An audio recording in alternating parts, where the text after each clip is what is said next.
I'm a game dev, and since I started this journey, I created a lot of games, like clones of already existing games, or also a few bigger projects with my own ideas. But every single game has one thing in common. None of my games are finished, because every single time when I start a new game, I eventually lose motivation. And because I want to finish at least one game, welcome to Can I Remake Subway Surfers with its core mechanics in one day. At first, I created a new Unity project, and the first thing what we need is a player. Luckily, there are many free Subway Surfers characters online, so I downloaded this one and gave him a running and jumping animation using Mixamo, which is a website where you can get free animations. Now it was time to recreate the swiping mechanic that lets the player move left, center, or right.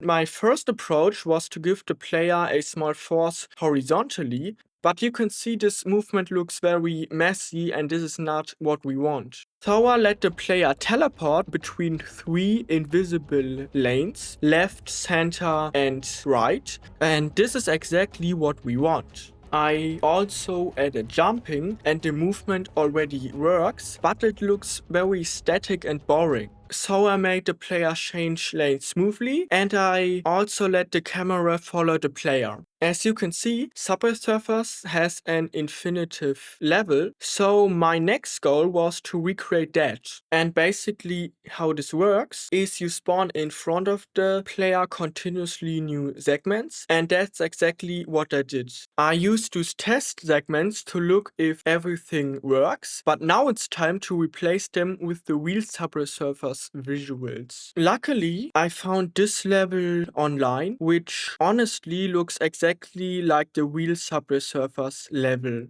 I had to separate the level into different segments so that I can spawn them in a random order. And back in Unity, well, there are a few issues. First, the segments don't attach correctly together. And secondly, right now the player can move through the obstacles. I tried to adjust my level generator so the segments would attach correctly together, but it didn't work. So I only let spawn the same segments and not different ones. So now the level is a bit boring because you don't have that much diversity, but at least it works now. After that, I gave every obstacle a hitbox that lets the player move over or into them. But in Subway Surfers, there is this barrier where you have to crouch to walk past it. So I had to add crouching, which was surprisingly pretty simple. When I move forward, you can see the segments being generated in the distance. But that's not what we want,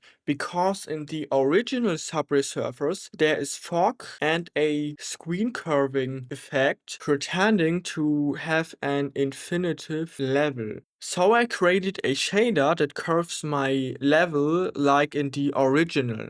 After that, I let the player die when he walks into an obstacle. So with dying, I mean that the scene is being reloaded and you have to start over from the beginning. And I also created a text that shows your current score, and I let the player get faster over time. Now we have a decent looking Subway Surfers clone, but because my clone should be unique and special, I decided to let the player shoot bullets. But we also need to have some kind of target to shoot on. And I thought the best fitting target would be the inspector who chases the player. Luckily, I found a 3D model of the inspector on the internet, and after that I only had to give him a punching animation, and now the player can encounter randomly generated inspectors that he has to shoot down, because otherwise he dies. Lastly, I downloaded a few sound effects and found the original Subway Surfers background music, and this is the final gameplay.